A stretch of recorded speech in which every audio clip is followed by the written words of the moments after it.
Hey, everybody. How you doing? Good. How are you? Good. Good. Doing well.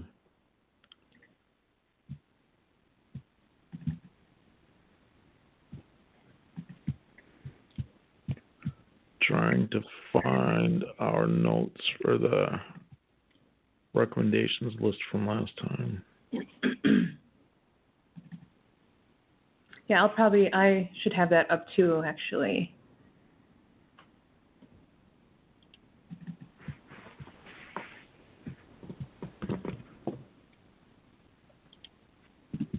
Were you able to find it? I can share it with you guys. I have it up. Yep. Oh, that would be great. If you could, Michelle.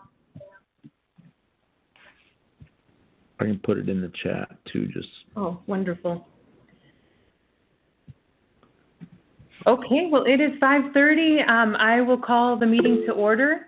And Michelle, could we have a roll call, please? Sure. Once you're done with that. Can you hear me okay? Yeah. Yep. Okay.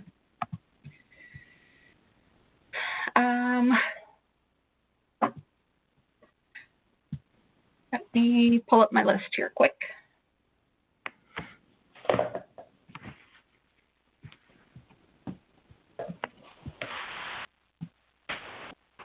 Sorry about that. Being a little slow.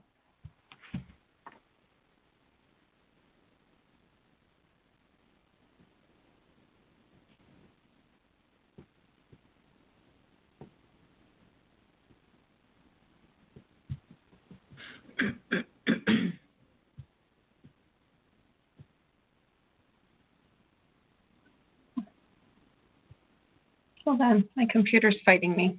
Oh, no worries. Apologize. Try this a different way.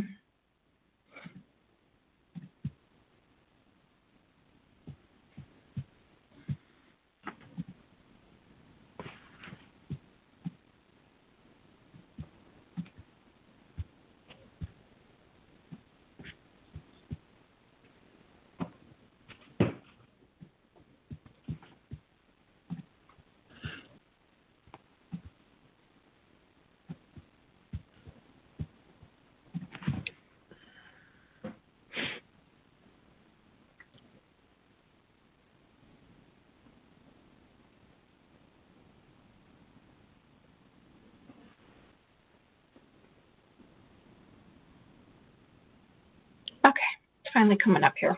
Okay. Miller. Delgado. Basco. Here. Barajas Vila. Morones. Morales. Zaninga. Lore. Here. Ramirez. Duran. Acevedo. Here. Hendrick. Galindo. Here. Pena. Here. Small crowd tonight. Yeah. All right. Well, can I get, do I need a motion to approve the agenda or? Yeah. Yeah. Okay. Can I get a motion? Sorry to interrupt you. This is Maria. I just got a call from somebody over at Keck that there's a gentleman there, David Ramirez, who was wanting to join the ad hoc committee meeting. So he's over at Keck. I'm not sure if he can virtually join but he's there. Okay. Is he here, like, down in the boardroom? Yep, Michelle, he's over by Monica's office, I believe. Okay. I'll go down to the boardroom and I'll work with Brett to see what we can do. Awesome. Thank you, Michelle. Sorry about that, everyone. Oh, that's okay. I will take my Chromebook down and I can maybe get them on through that. So you'll just have to bear with me a minute. Tony, can you grab like the motion for the agenda and stuff and then let me know what that is? You can IM it to me or something? Yep, absolutely. Thank you. All right, so could I get a motion to approve today's agenda? I'll move that we approve today's agenda. Okay, anyone to second that?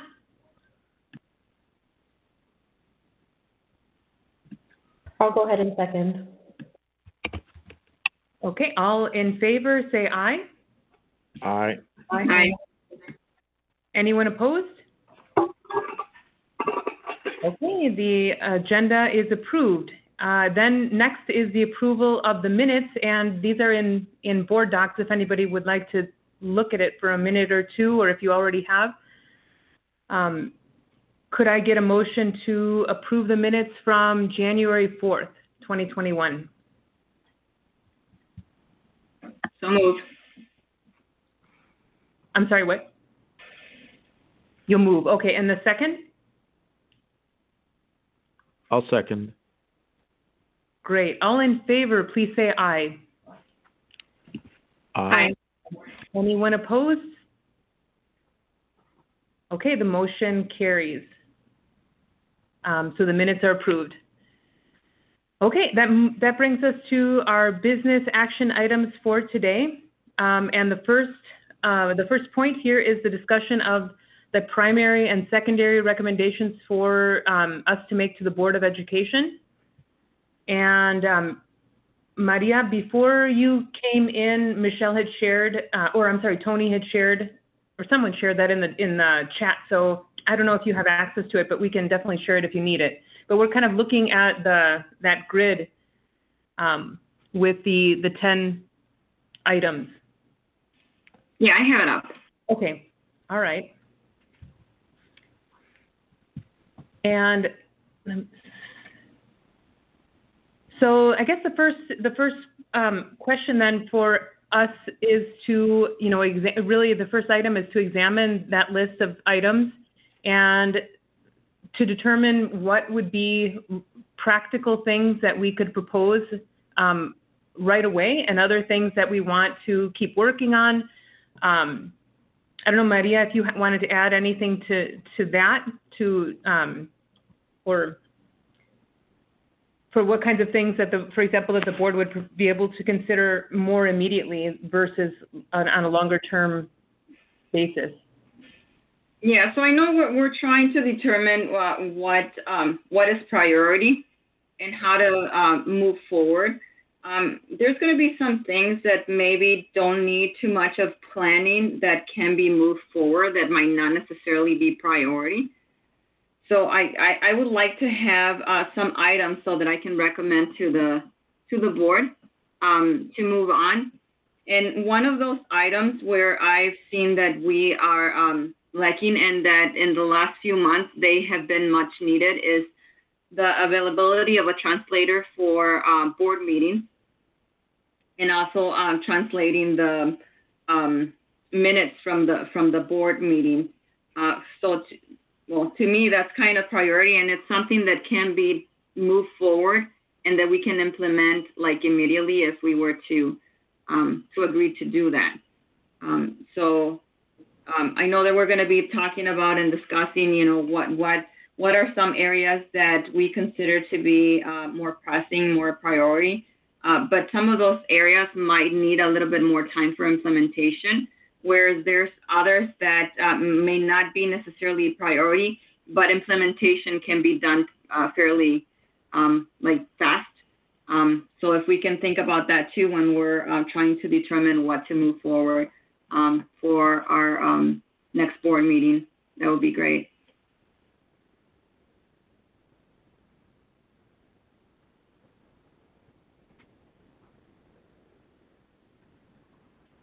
Yeah, and I'm just kind of looking through the list, and the first item we have there.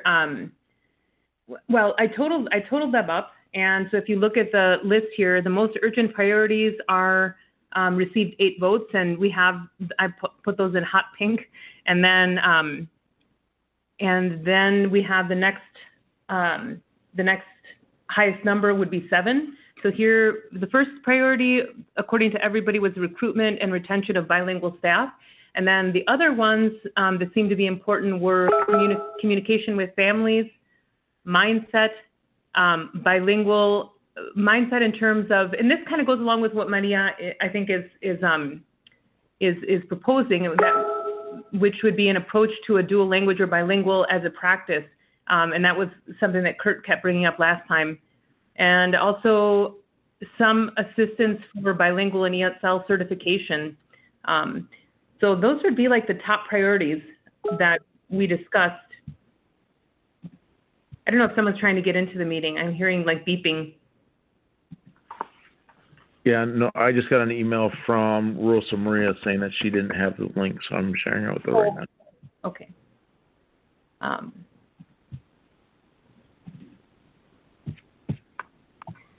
And just so you guys know, I'm trying to get David in, but he will be me.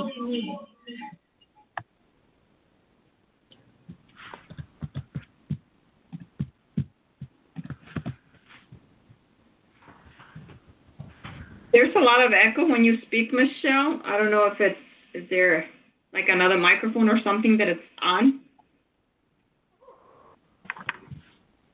As I moved down to the boardroom and I forgot I had to use the mic and not my computer.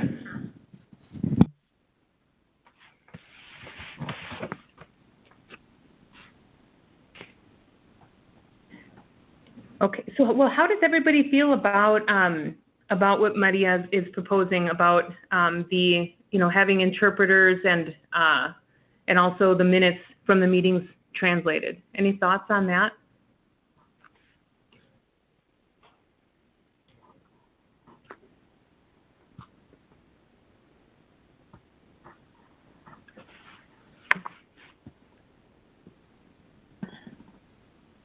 One of the reasons why I would like to move forward with that recommendation is also because we kind of been doing like a special ask, and we've been,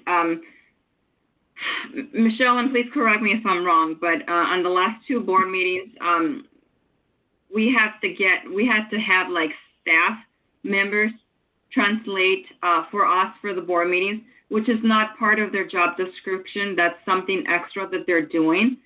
So we need like someone that we can hire to do that job, so it doesn't take away from the time and, more work added to other people within the district for doing that translation.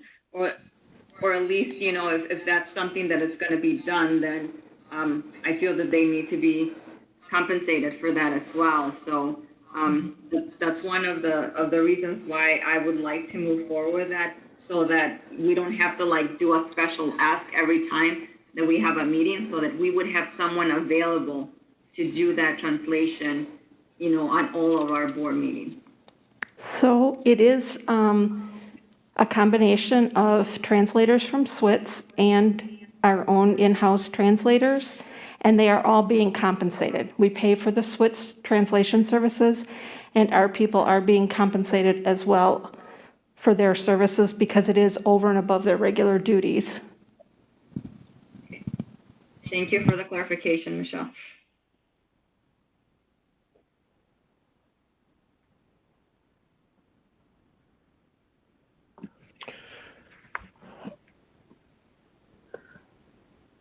Well, I would definitely support that, because I think that it's important to have like access as soon as possible for people to know that they can attend, for our Latino community to feel like they can attend the meetings and have a voice, and then also be able to follow the minutes. I think it's a critical thing, and like I was saying, it does line up with some of the things that we're talking about. We were mentioning it more in a theoretical way, where we were saying we wanted the district to have a culture of bilingualism, and so I think it goes along with what we were saying. And if we're seeing that as an urgent need, I think it would be good to use this committee to kind of meet those needs as soon as possible.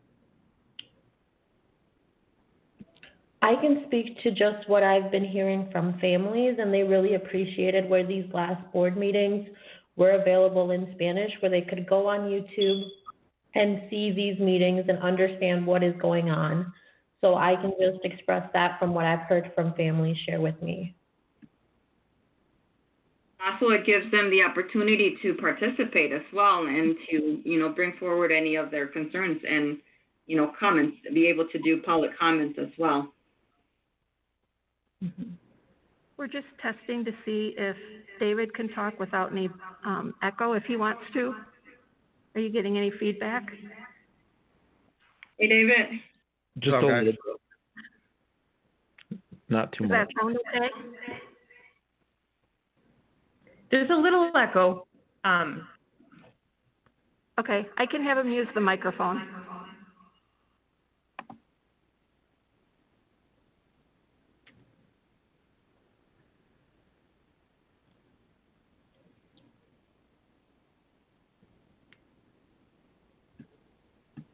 So any other thoughts on having, proposing bringing more of a permanent type translator, interpreter in, or the minutes? Anybody with, any hesitations about it, or any other thoughts that we can kind of hash out together? I have, I'm sorry I'm late. I had to go pick up my kids, but as far as the simultaneous translation for the board meetings, the only thing that I would caution about is that if we do have one person doing it, it is very strenuous. So what we have been doing is we will rotate interpreters every 15 to 20 minutes, and as the night goes on, we've been even rotating them out every 5 to 10 minutes because, physically, mentally, it's and then some people can do it longer. It depends on your training and your practice. But if you have only one person doing it all night, I don't know that they would have the capacity. And it's not because they don't want to. It's just because of the nature of needing to just the demand on the cognitive side of your brain. So that's the only thing that I wanted to caution or mention. I'm sorry. Go ahead, Maria. I was just going to ask, would it be best to, and we can go many different routes with this. I mean, it doesn't have to be simultaneously. It can be, once the board meeting is done, just someone to translate it and just upload that into YouTube so that it's available. Although that kind of cuts off on, the public comment. But if we have public comment, I mean, I can even translate those. That wouldn't be a problem. But just so that everyone can hear exactly everything that was said on the board meetings, I think it's important to have that translation. I've had a couple of conversations with Dr. Keyser about this, and I agree with you, Maria, 100%. We can approach this a number of different ways. I think we've definitely come to consensus in terms of it being a service to the community that is definitely worthwhile, and there's definitely a market for it. So now we just have to figure out how to operationalize it.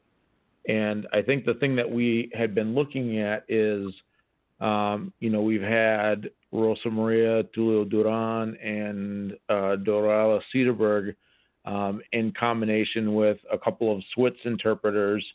And so we've basically had a 5-person team, even for a 3-hour board meeting. And to Rosa Maria's point, switching off every, 20, 15, 10 minutes, just because of the capacity it requires to be able to, be able to sustain simultaneous interpreting for that period of time. I talked to Dr. Keyser about the possibility of, over time, working with SWITS to train staff in district, our bilingual homeschool liaisons, other staff who would be willing to participate as a part of the rotation to continue to build capacity internally while we also work with SWITS in the interim. And then those folks that would be supporting on business meeting nights to do the simultaneous interpreting would either receive comp time or additional pay outside of their normal duties to be a part of that team. So to your point that they're not, it's a part of their job. I mean, we could make it a part of their job, but they'd still be paid, or compensated with either time or additional pay. And I think with with the expertise that SWITS brings, we could really develop that capacity, over time, with just the understanding of the expectation that we will provide simultaneous interpreting at every board business meeting, from beginning to end. And hopefully there aren't too many of those 1 o'clock in the morning business meetings that we'll have to do. But that is a conversation that we've had, and I feel like over time we could definitely build that capacity.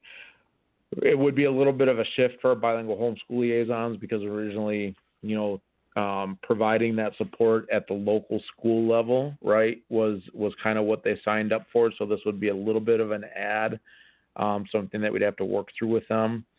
But I think we've already had some preliminary discussions with them, and that's such a great group, that I think they understand the role that we serve, in making sure that our community, the Latino community, has access to be able to not only participate in these meetings, but also to be engaged as far as knowing what's going on. So, and I don't know that that's something that we would necessarily need, a board decision on. I think, we already have those services, and Dr. Keyser's,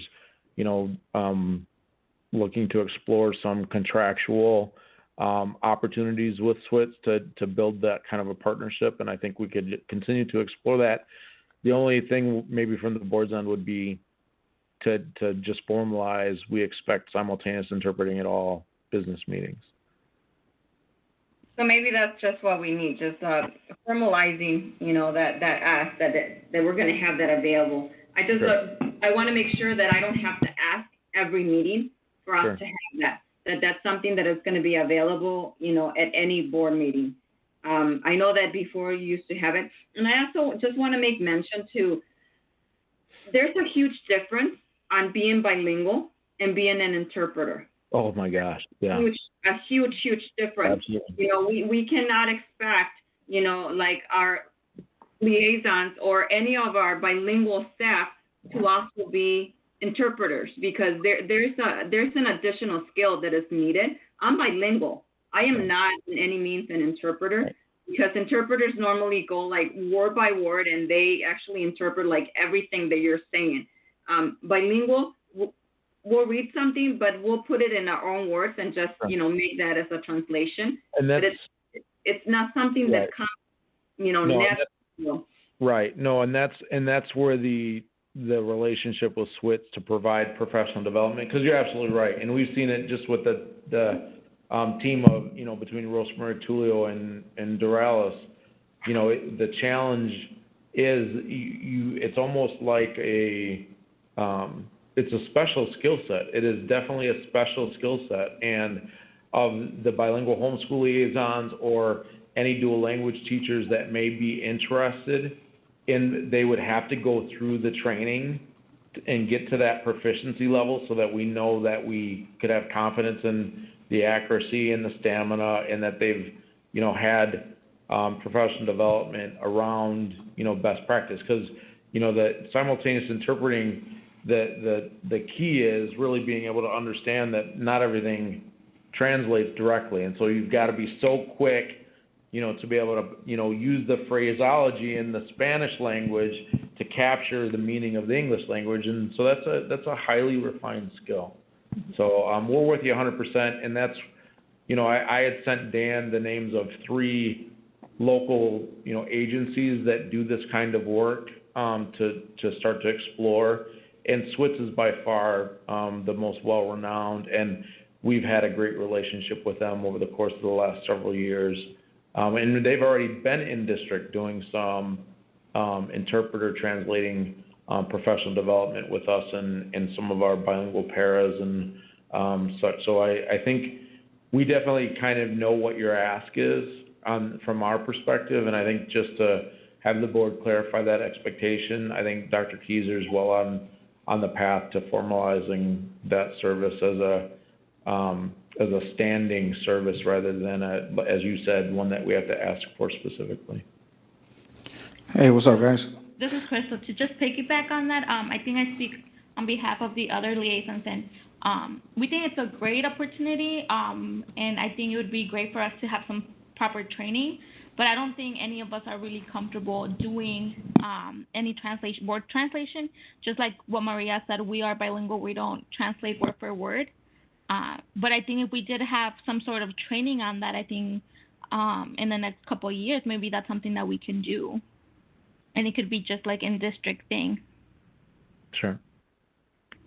Have we talked about where these people with these kind of positions would be stationed? Like if it would be, say, the office would be here at the Collex Center, or if they would be in the rotation through the schools, depending on who it is and what I don't know relationship they have with the community. If it'd be somebody stationed also at schools or just the Collex Center. And I agree with everything because the interpreting parts. It's that higher skill that you need because it does go fast and you got to be able to, at the end of the day, you got to be able to say all the legalities, everything is right there. So that I agree with. I love this type of conversation. Thank you for being here. I mean, it's my first time and I have ideas. I'm trying to get your guys' ideas too. And I can lead, I can follow. You tell me what you guys need. Sorry, took me a little while to come to these meetings, but I love the conversation and I appreciate it from the bottom of my heart. Anything I can do, just let me know. But that was my question. Have you guys spoken about the stationing of the people with these responsibilities? Well, David, just for background, we have 6 bilingual homeschool liaisons that are split between 2 buildings each. So like there might be a bilingual homeschool liaison that serves Converse Elementary and their brother or sister school is McNeil Intermediate School, home of the Lancers. And so they would, over time learn the families in both of those buildings. So as the littles go up to the mediums, they'd already have established those relationships with those families. And so we've set up that structure across the district. And so those bilingual homeschool liaisons are reaching out to the families in those schools that they're assigned to and building those relationships. And so they're there daily and accessible daily. Even if it's my day to be at McNeil, but I have a family coming to Converse that needs my help, it's across the parking lot almost, so you're still able to support and provide service as needed. So that's been a huge, opportunity for us and for our families, and I think they've really made a lot of great relationships, and not with just the families, but also between the families and the district, so that we can just continue to increase the knowledge base and the access and the engagement. And so so they're in the schools during the day, every regular school day, they're in the schools. And then for board meetings, like we're talking about, we have not used the homeschool liaisons, and to Crystal's point, we're just kind of formulating what that professional development process may look like over the course of time. We have PD coming up next Friday on the 12th, and Switz is going to be here providing some professional development for our team. And we know that it'll take some time to get them to where they are comfortable. And that would be the case with anybody. We fully realize that.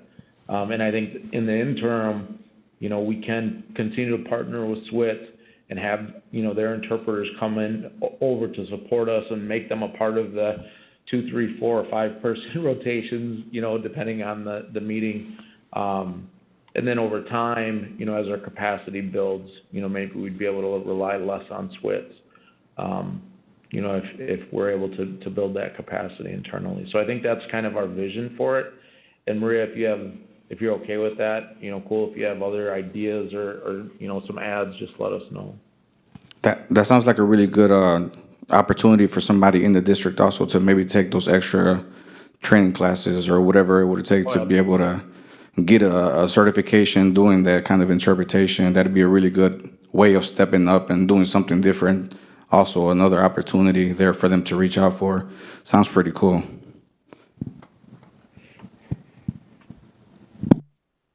I had another question about, just to clarify, so the intention, Maria, the original intention, was it for the business meetings or was it every board meeting? Did you have feelings or thoughts on that? I would like for them for every board meeting, even the committee meetings too.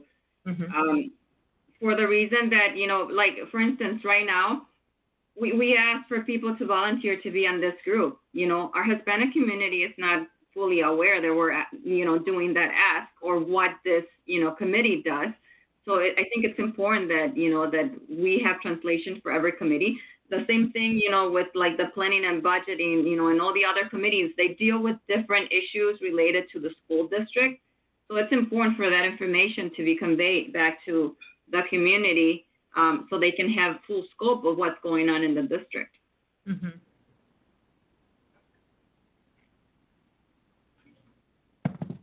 For the actual interpretation of the policies and procedures from our school board or department, our school district, have you guys spoken about that already?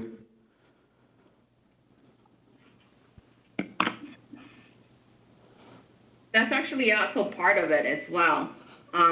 So what we're doing right now, David, we have a list, and I don't know if you received that list of different things that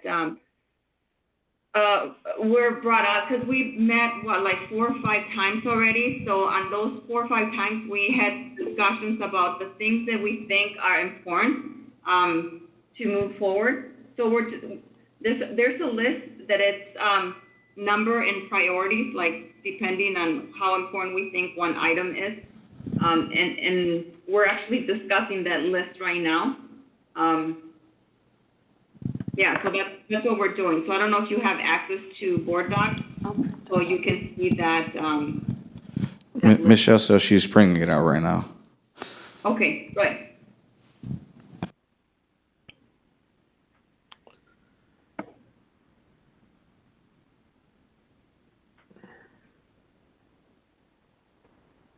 So like right now, are you guys at a point where you guys are picking like the preference of what would be the best thing to tackle now, and then starting your priority list that way? Is that where you guys are at right now then? Yeah, okay.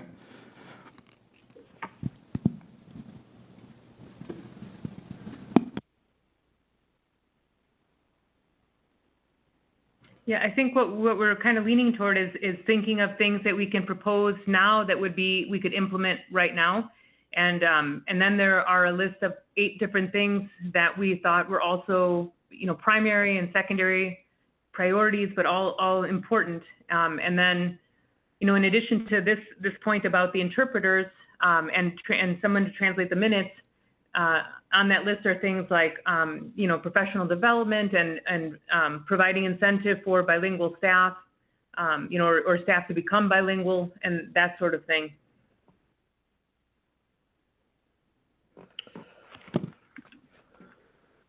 So I heard Maria say that we want to do committee meetings as well.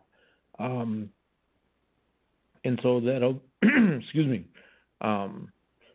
So we can start to build that in. And again, that'll, the same kind of collaboration process, would be what we would focus on. We may ask SWITS to support with more, 3 interpreters instead of 2, if we're looking at a 5:30 to 10 versus a 7 to 10 time frame. So, but we can, I think that part of it we can, as long as we're clear on the understanding that the goal is to simultaneously interpret all committee and board meetings, just making that the point of clarity for everybody. Okay, so the action that I think is kind of needed is I will send an email to John, who is our chair for the Planning and Budgeting Committee, because our ad hoc comes from that committee directly. So what I would do, I would ask John to put that in the agenda. And what would happen would be that Dr. Kieser will get his team together, and then you guys will need to present to us to give us like what can you guys do for us to to implement what we're asking for. So that's kind of how it normally takes place. So I'm assuming like I think you guys have great ideas. I know I've been talking to Megan about it and Michelle about it, and they kind of just give me information as far as what can you guys do for it. But I think it's important for all of our community members to know that we are making some strides trying to implement and put in action what we're currently working on in the ad hoc committee. So that would be also like a goal kind of to A good way to the transparency. Back to the community that, yes, we are taking in consideration the needs of our Hispanic community. And, one of the needs that we find that it's important is for this to be translated so you guys can understand what is going on in the district. Okay. Even with giving them that, also it's the whole transparency parts, not doing something behind their back. We're showing them what we're doing, what the plan is, that there is a plan, that somebody's working on something, so they get all that information to make them feel good about all of this coming out to actually something fruitful. That'd be the other cool thing about it too.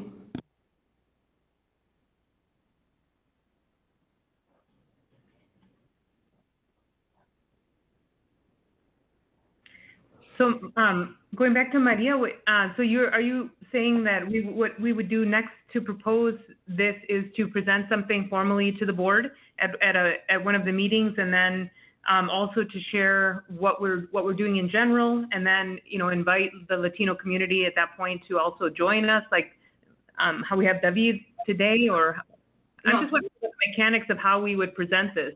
No, not necessarily. Mm-hmm. So like someone from this committee makes a recommendation to John so mm-hmm. that the need for translators be put into the agenda of the Planning and Budgeting Committee. Mm-hmm. So if that's going to be put into the agenda, Dr. Kieser will ask his team to put a presentation together. Not us, like we don't present. Like this ad hoc will not present. Okay. We just make that recommendation for an agenda item. Okay. And I can do that for us. So would the interpreting be a part of a list of other recommendations that we would be making, or do you see that as a separate recommendation? I feel that would be a start for us. Like for instance, I recommend like the item number 9 item, recruitment and retention for bilingual staff. I think that's something that it's already on the works, that it's we have already like started.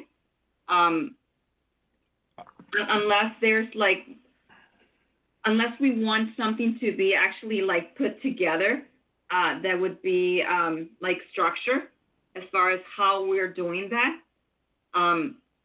But if that's not something that we're like particularly asking for, because we know that that's already something that they're trying to do, I think the school is already working into that. I mean, we got the liaison, so it's something that it's already being worked. So I'm not really sure how we would ask for this recommendation when that's something that it's already being done. The retention part, I think with the retention part, we did said maybe trying to find different incentives that can go along with those that are bilingual. Mm-hmm. And that was just part of the discussion that we had maybe 2 meetings ago. Mm-hmm. So I'm not really sure how would we go about, like, how would we put a recommendation together for recruitment retention? Because we would have to suggest that, to put a structured plan into what recruitment looks like for hiring bilingual staff. Mm-hmm. And then to put a structured plan as far as what is their plan to retain those bilingual staff. What are we providing? What are we giving? Mm-hmm. What kind of incentives are they getting so they can stay with the school?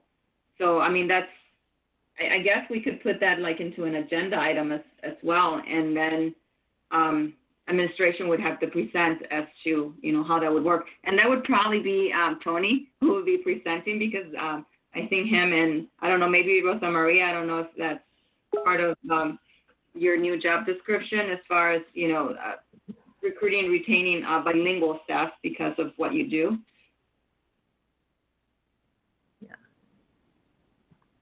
Well, I like that point. I mean, the point of recruiting and retaining bilingual staff, I think, is critical because when we have a 33%, Latino student body, to have, for example, a teacher that can pronounce your name and that's kind of sort of familiar with maybe your background a little bit, I think goes so far to really, communicate with families, communicate with students, to have just a shared cultural and linguistic background. But I think it would take a brainstorm, really. Maybe we can do that to think about because Maria, you said there are some things being done, and I'm relatively new to the district, so I'm not familiar with what that looks like, what we're already doing to recruit and retain bilingual staff. But we could also just, think together of some practical ways some practical things that we could put into place. Right. When I look at the Google sheet with the barriers, for language access, I saw, the recruitment retention was the highest, bilingual ESL certification, mindset and communication with families were the next three highest. Mm-hmm. And so it seems to me that along with the interpreting and the translation work that we just discussed, that we would want to either formulate some kind of a recommendation to address each of those or ask for more information about what the current status of those plans is right now. Because I agree that there are some things being done around recruitment and retention, but I think the thing that we're looking for is how are we systematizing these things? Because recruitment, when we look at the district's staffing diversity report that I know was just presented last fall, and we look at 66% or so of our student population being students of color, but what percentage of our staff is, representative of that student body, we have a lot of work to do.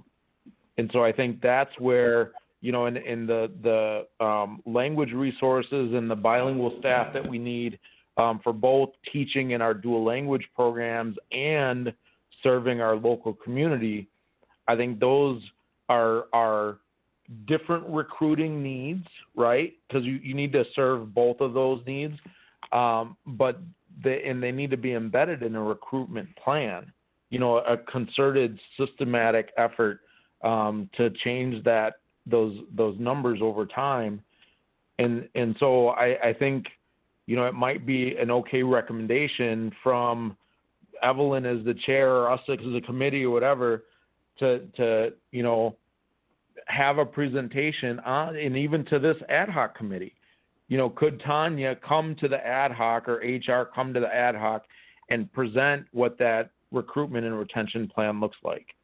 And then allow us as a committee to give some feedback on, maybe what the needs are or, some things that we could maybe suggest that would help them be more successful in the recruitment. And the same thing about retention.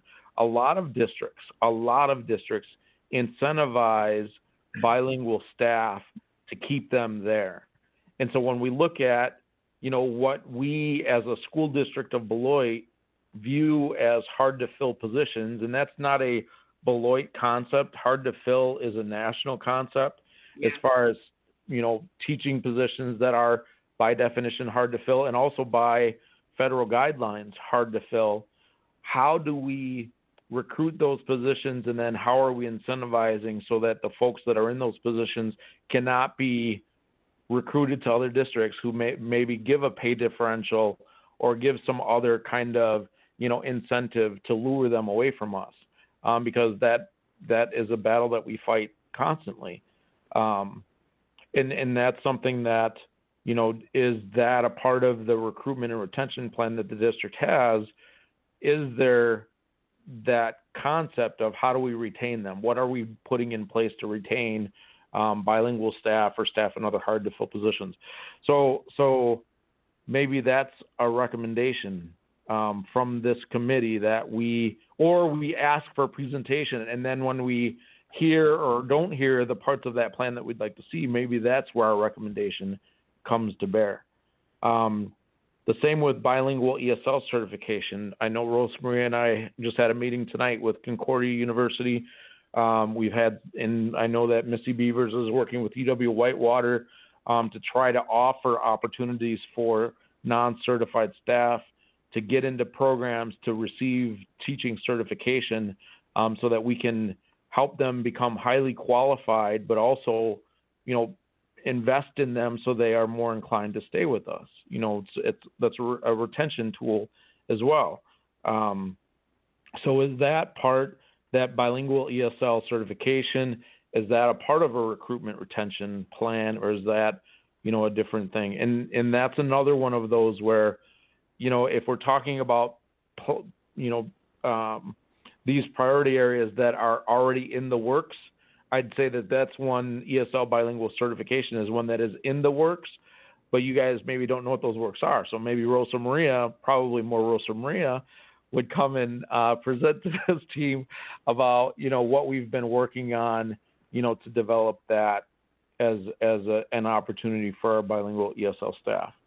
And then those last two, as far as mindset, and I think when I went back to, I didn't completely understand what this approach that dual language bilingual is practice, not English first then Spanish add-on. I'm not or did that one go to kind of number 10, where you're kind of talking about developing a deeper kind of, community-wide appreciation for culture, and that it's, that cultural relevancy that we would talk about working with staff on and building capacity around their cultural proficiency, but also at the same time educating our community. That was one of our intentions with having a community-wide Hispanic celebration this past May, was to, again, collaborate with the city, collaborate with community agencies to celebrate the Latino community here in Beloit. Because of COVID, we didn't have an opportunity to do that. But those kinds of things, it's almost like we need to say communication with mindset and cultural proficiency. We need to present a couple of recommendations that we'd like, Evelyn or Maria to carry to the full board. I think that's kind of the goal that we are looking at. Was there another one, Tony? You're doing such a great job. Was there one more? No, and then the last one was communication with families. So recruitment retention had 8, bilingual ESL, mindset, and communication with families all had 7 from the committee. So I could see those, and I think we're all in consensus that the translating interpreting needs to be slid over to that top priority kind of list. So those would be our top 4 or 5 priorities, but we need a specific ask for each one of those, right? Mm-hmm. We need to kind of carry forward with under that, particular priority, what would an action step on the part of the board or the district be in relation to that particular priority area? So I think we already talked about HR presenting a recruitment retention plan. And would that be to the ad hoc before we'd be ready to recommend anything to the board? Well, Tony, are you saying, is there something already in place that they're already doing? Is that your understanding, or you're saying that what could they do? What might they be able to do? I think there's, I know there are, obviously we recruit, we try to retain, but I don't know if there's a plan, right? Or I know there's a plan, but I don't know all the details. I don't know that this team knows all the details. And before we make a recommendation to the board about recruitment retention, we have to kind of know what the intentions are, okay. Right? Mm-hmm.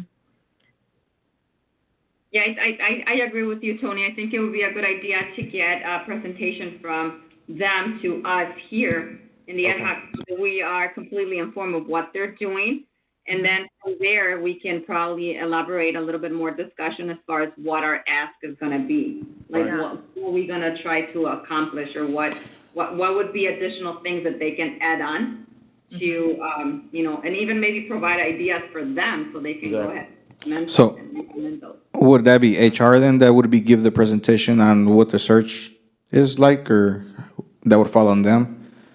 Yep. Okay. And then Rosa Maria is, I'm sure, willing to present on bilingual ESL certification and what we've been working. And I'm just in jest. We can present to the team what we've been working on with Concordia, you know, around that. So.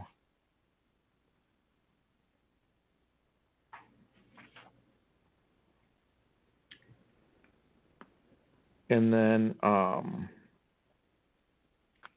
you know, I think 3 and 4 are, you know, mindset and communication with families. You know, communication with families is another one where I feel like our bilingual homeschool liaisons have done such a huge lift on that. You know, but we and I know they do a great job of kind of record keeping and you know, knowing, you know, how many families they're making contact with and what those needs are. But I'm wondering if that would be what other kind of communication gaps would we see, that we would need information on. And are you in 3 or 4 right now within your, or were you? All I did was I did a T-chart, and I have on the left, I have the primaries with 1, 2, 3, 4 being recruitment, retention, bilingual, mindset, and community families, communication with families.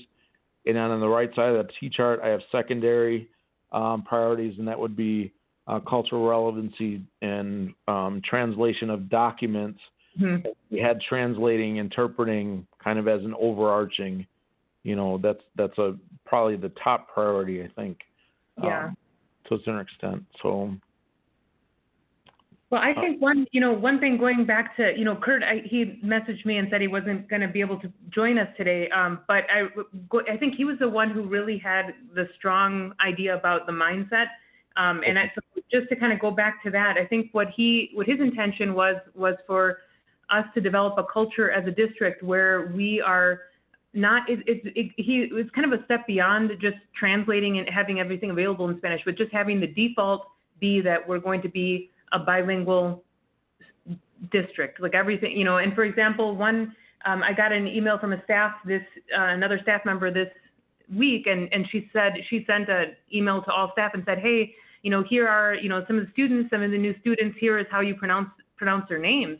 And I thought, wow, that's really cool, because, you know, for a teacher that might not have any background in Spanish to be able to pronounce her student's name correctly, I think goes a long way. And that, you know, is kind of, I think, sort of what Kurt meant by mindset, where it's the default would be we are a bilingual district, and acknowledging that we have a huge student population that is Latino students, and kind of paying respects to that. And instead of just having it be like we're in English and then we also provide, you know, interpretation, you know, I think that was kind of, but, and I don't know if there's professional development that we could do, you know, around that. Or, right. And I think there, you know, with the speaker that we had at PD last week with Amanda Goodenough and other PD opportunities like that, I think to continue that conversation around, you know, expanding our understandings of culture and continuing to develop our proficiency within the area of, you know, our ability to serve all cultures, I think is definitely something that we could make easily as a recommendation, right? For the district to continue, or the Board of Education asking administration to continue to provide professional development around, you know, developing cultural proficiency amongst all staff, the anti-racist, you know, real deep understanding of the students that we serve and the needs that they have and that our community has. So I think that's a fairly easy recommendation based on what you communicated. In my recollection of what Kurt, was trying to get at, I think that's another pretty, solid recommendation and that's something, again, that we're already pressing on, from a teaching, learning, and equity perspective. But we can always, it does not hurt to have the Board of Education explicitly say, or express to the community, to Maria's point, about why we want to say this publicly so that our community understands that we are working on these things. Yeah. Okay. Thank you for explaining that, Evelyn, because I was wondering what was the rationale or the meaning behind that statement. As far as, the mindset approach that bilingual is the practice, I think about some of the things that the schools have done, when we had the schools, the new school built and then the schools being added on to, a lot of the signage in our buildings, as far as and I don't know if this is the case in all of them, but for example, I was more familiar with Robinson because that's where my children went to school, and they put all the names on the rooms were in two languages. Like the principal's office would say director, and then principal. In the nurse's office it would say enfermera, and so just little things like that where but I can understand the need to elevate the status of the language to make them both equal. But then just working on that PD, like Tony says, that where it becomes the practice that we, it's not an afterthought. And it's gotten better. I've been here in the school district in 2000 and have gotten better, but still have a lot to do. Well, I think, just teaching in the high school, I know, for example, a lot of times students will come to me or come to other staff and say I feel like it would be good to know more about DACA and more about what students really, when you're counseling them, for example, even in an informal way about you're going to college or going through, to all these things. Is it a real possibility for them, or are they going, you're going to put them in AP Spanish literature, and then once they're done, they're going to be blocked from going on to college. And I think one big thing that we're missing is really understanding what students that have maybe an undocumented status, how to really counsel a student in that position. That kind of training for staff, I think, would be really helpful, because otherwise you're just everybody's kind of, you just counsel everybody as if they had, legal citizenship, legal status, and that's not always the case. So you want to really help students in a real way, where it's you're going to give them something that they'll be able to, that's not just fluff for everybody across the board, but that's really real for them. And, I think staff are missing that. But just an example of one kind of training that I think we could use. Sounds like another recommendation to the Board of Education. Yeah. Let me ask you something. Do you guys as staff, do you have a say as far as what you can recommend as far as PD, like professional development? Yeah, 100%. So you do have that autonomy to be able to recommend different topics and that. So who makes that decision as far as what is provided?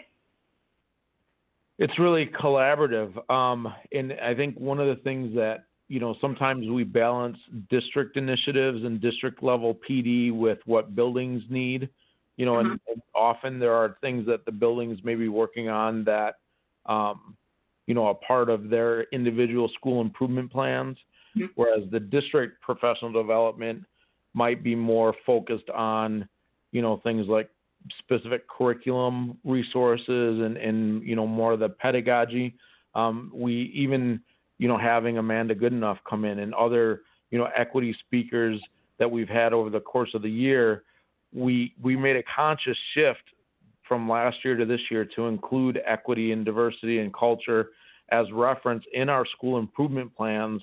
And I think over the next several years, you'll see more. And I know that the board and Dr. Keyser have approved the work with the equity.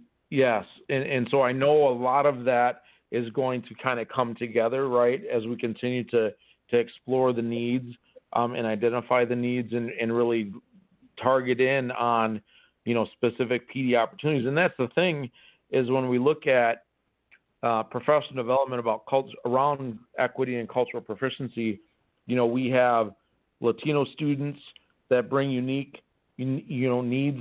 We have African American students and the African American community that also needs, our attention in terms of how we can engage and how we can nurture and love and build relationships with. We have other demographics as well. Going back to the idea that we have, I think, 14 or 15 different languages represented in the school district of Beloit right now, and I don't know that a lot of people understand that. So I think, and often, when we talk about the work that we've done with IMG and a law firm out of Madison around, DACA and immigration law and things like that, we've been focused on giving support to families, and we haven't pushed that awareness or that understanding to staff so much. But I think that's definitely something that, we could work with an agency like that to do a presentation for school staff so that there's kind of a common understanding, of what those, to Evelyn's point, what those challenges may be, for those students that are moving out of high school and are looking for those real post-secondary opportunities. That's a great point. And I think even before providing the information to families, I think that staff need to be aware, because family come to staff to get direction, to get advice. And if they're not prepared to do that, that's where like the trust comes in place too. Us Hispanics, we're very like trust driven. If someone answers a question for us, we're going to go back to that person. We look up to people to find the information that we need. And if that person is not knowledgeable, that really crushes the trust that our Hispanic community may have into the district, because our staff are not knowledgeable. And that's something that they should know, like being culturally adapt to, you're responsive to different cultures. I mean, that's something so important that it really tells you that your culture matters, So if the Hispanic community are not receiving that back from staff, yes, they're not going to have trust in us. They're not going to be able to feel that, we're doing everything that we can to assist, their kids, to assist the families. Mm-hmm.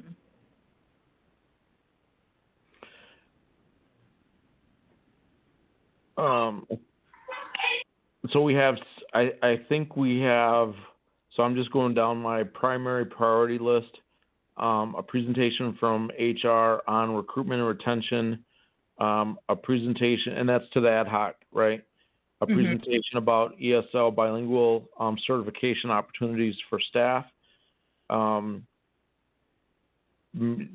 think we need to continue to explore the mindset question in terms of building cultural proficiency within the staff and the community as a whole, and what a recommendation, that recommendation could be multi-pronged, where it involves professional development, but it also involves collaboration with the city of Beloit, other agencies, to develop some of that community-wide awareness as well.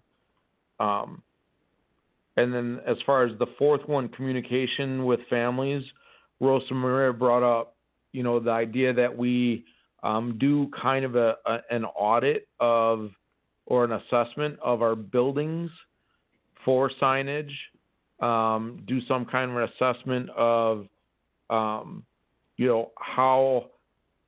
much communication in a family's L1 they're receiving from school, so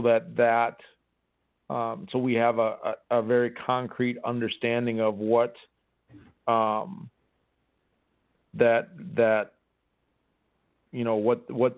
communication kind of output is right now. Does that right there get tracked in the sense where you can pull up some type of file and say, maybe like this school we used interpreting this many times for this amount of time? I think the bilingual homeschool liaisons definitely track that information with their interactions, with parents and such. And then when principals are doing their weekly call outs and sending information out to parents, we can look in Blackboard and kind of get a sense of, and honestly, the expectation is every call that goes out should be in English and Spanish, regardless. Every school has a bilingual homeschool liaison. They have other language resources so that, all written and oral communication out to families, the expectation is it goes out in both languages. I think that has gotten better since we got the bilingual homeschool liaisons. I know that there was, at least from perception-wise, but there were certain schools that were doing more than others. Others, families would get something in English only, but having that practice with our school secretaries, with our administration, that anything that goes home has to be in 2 languages. That's a practice that we need to get more secure with. But I think it's gotten better. Yeah. And I also think that presenting as far as, where are our school liaisons at, and also what they do to provide some type of understanding, because we constantly say, yeah, we have a school liaison, but I'm sure that a lot of the community and even some staff might not even know, or board members might not even know what is their responsibility, like what are they there to do. So that would probably also provide some type of information as far as, the communication efforts that we're doing, because they're calling, those families by phone. They're trying to make that, person-to-person contact. It's not just by, email or by mail or by, it's that person-to-person contact that I think makes a huge difference when it comes to communication with our Hispanic community. And I 100% agree with Maria when she said that you ask a question and they give you the answer, you kind of feel a little better about going and asking that person another question later on. So like what I was asking because of this, like if we use this tool the right way, those numbers would just increase and increase and increase because people would feel a little bit more confident and more trusting to be able to go to somebody that speaks their language and ask more questions and ask for more help. So even just tracking those numbers like we already are and just showing where we started and where it led to, because I really do think that this tool being used the right way, those numbers are just going to keep increasing because we do have a lot of questions as a community too.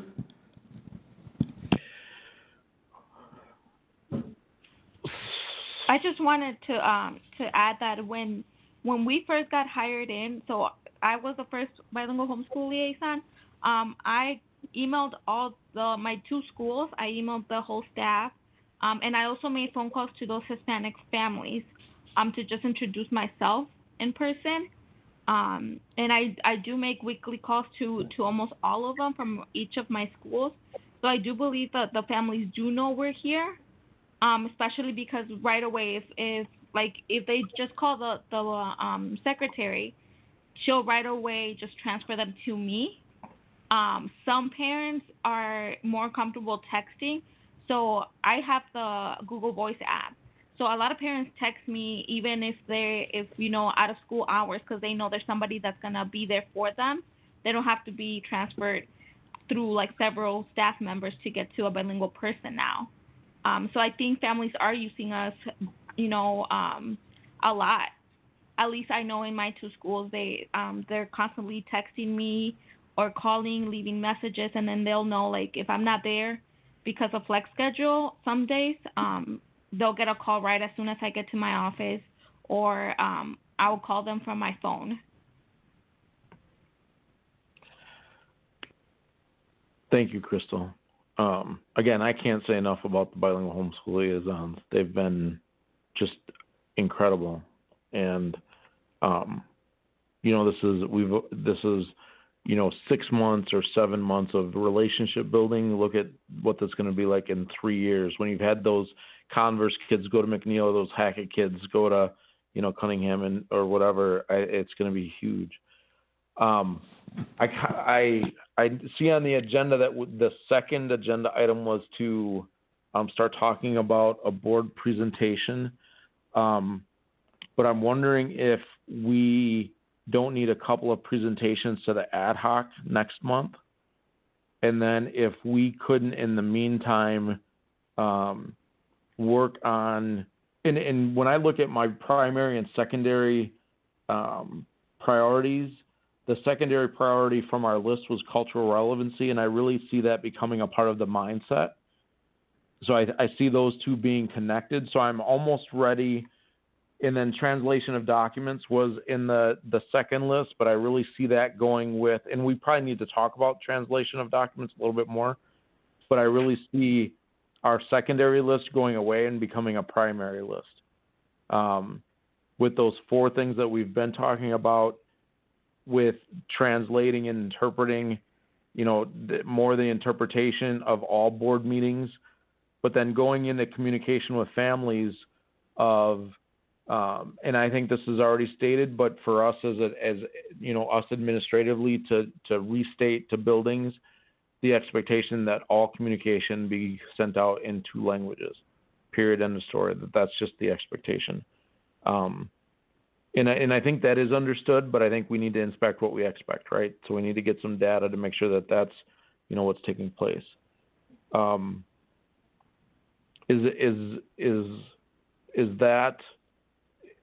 Can we as a committee work to get those 2 presentations set up for next month? And then maybe, I don't know if Evelyn and I want to meet, or Maria, Evelyn, Rosemary, whoever, and start to put down those recommendations, because we don't really even know what's going to come out of the HR recruitment and retention until we kind of get an idea from them of what is kind of in the works now, right? Mm-hmm. So we might be a month out from recommendations. I don't know if that was your intent, Evelyn and Maria. I mean, it's either way is fine with me. I think, Maria had proposed, the urgency of having the interpretation available, just because it seemed like a pressing need for people to be able to participate now. So I don't know if we wanted to put forward something as far as interpreting now, or just kind of hold off and wait until we have, all of our recommendations to make to the board. I'm not sure how you feel about that. I think because our planning and budgeting committee, that was, we met yesterday already. So the next one is going to be until next month. I think it gives us time. So if you guys just want to, meet up and put the recommendations together and just send them to John, and see if, we can get that to move forward. I think the ones that are needed for like HR to present, I think that those should go to Dr. Keyser, or at least make a mention, on your recommendations, if you're sending them to John, to make a mention there that, those, the ones that we want them to present for this ad hoc, to go to Dr. Keyser so he can get that organized. Absolutely. And he can put that together for us for next month, for our next meeting. So with Michelle, would that be your role as far as kind of communicating to Dr. Keyser what the ad hoc is working on, or would that be Evelyn or myself, or how do you see that going?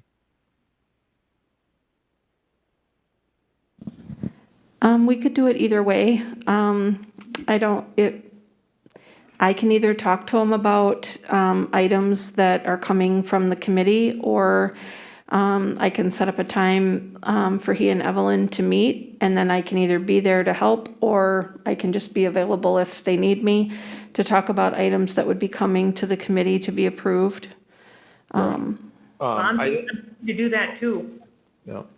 Whatever the preference is. I know, some of the past ad hoc committees have either brought like one big recommendation with like a summary of what the work is that the committee has done, and then made several recommendations, and then the motion that is done is like a motion to XYZ, one thing, and then it's a motion to ABC, another item, and then another motion to LMN, another item. And then that way the committee can pick and choose which ones they want to do. And they may pick and choose to do them all, or they can pick and choose to do one or two and then ask this committee to go back and do more research on another one that they didn't approve or move forward to the full board. So I've kind of seen the full gamut with different ad hoc committees. It just kind of depends on the committee. Does that make sense? Did I answer your question? Kinda.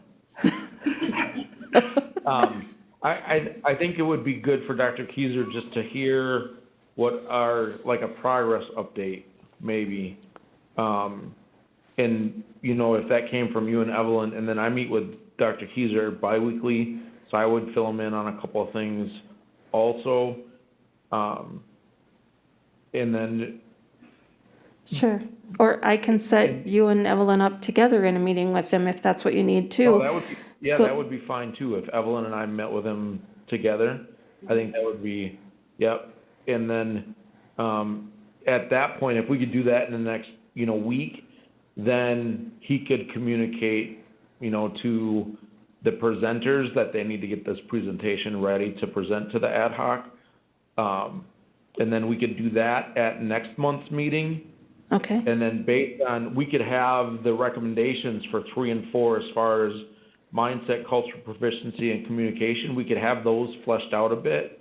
Mm-hmm. And then based on the presentations from next month, we could determine our recommendations for 1 and 2.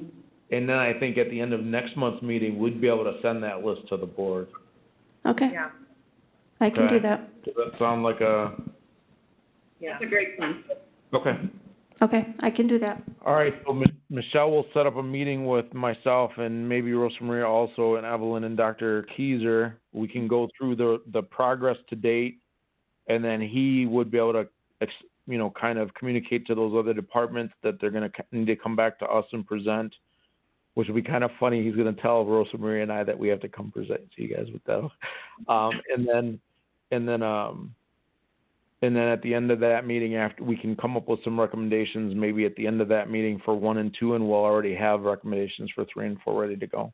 So Evelyn, we could also in the interim build out recommendations for cultural proficiency and communication, so that when we do the board agenda for our next meeting, we can include the draft of 3 and 4, and then just indicate in the agenda item that we'll, based on the presentations received at the next meeting, we would make recommendations at that meeting to move to the full board, or however, or that would go to planning first, right, Maria?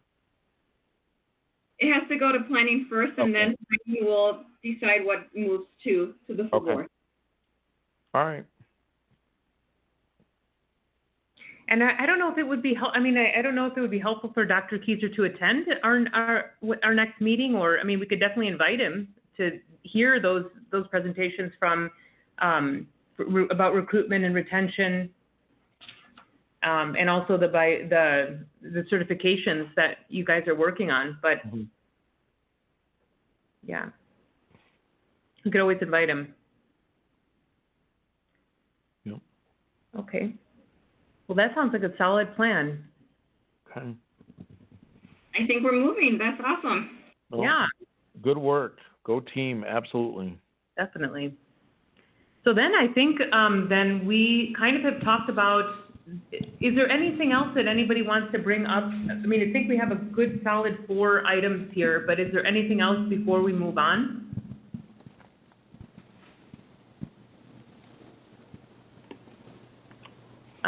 We had, like Tony said, we kind of already dealt with the second point about how we're gonna propose this to the board, because we can kind of leave that until next time.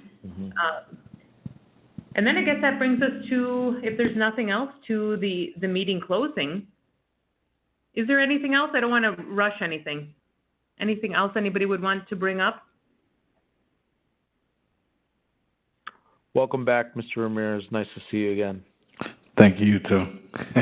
I love this, man. It feels good to kind of be part of this, and happy you guys will take me for it. If you guys don't want me, just let me know. But I'm here to help out whatever I can do, community-based.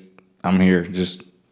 I want to do something, and I know that a lot of this has already started, and I'm just really happy to kind of see it all unfold and get put together in the way where the community can actually use it and not abuse it, but use it in a way where there's a lot of opportunities out here for us, and we're just stopping ourselves as a culture, as a community, as people, period. And I really do believe that by starting this whole Hispanic language barrier ad hoc, it's going to lead into other cultures and other languages. And you said 14 to 15 languages. I didn't know we had that many in the school district. So like that right there itself alone, like we start with us and everybody else can tag along and everybody can join the ride. So this is like a head start for a lot of different projects that could come out of it later on in the future. I'm excited. Thank you. Yeah, thank you for coming. We really appreciate it. So you're a community member. Is that your kind of the role you're joining us in? Yes, I'm a concerned community member. I have kids in our district, and I have my oldest daughter. She's in Turner, so I have 3 in our school district, and then I have 3 smaller ones, 2-year-old twins, and then a 1.5 years. So the ones I have some in school now, and some that are about to be in school later. So I'm trying to help out and put this together in a way that they can benefit from it also. That's great. All right. Well, that brings us then to the meeting closing. And I think we already have a future meeting date and time. Can you verify that, Michelle? When is it the first? We've moved to Wednesday, the first Wednesday of that would be March then, at 5:30. Yes, it's Wednesday, March 3rd at 5:30. Okay. All right. Go ahead. I don't know if I'm on the invitation list because I haven't. I wasn't last month, but this month for some reason I didn't get the invite. So you make sure my name is on that invitation. Mailing request. All right, and then Michelle, can you make sure that Rosa Maria is on the invitation?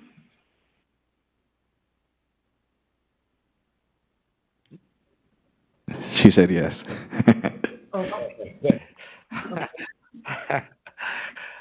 All righty, so then the future agenda items at the next meeting we can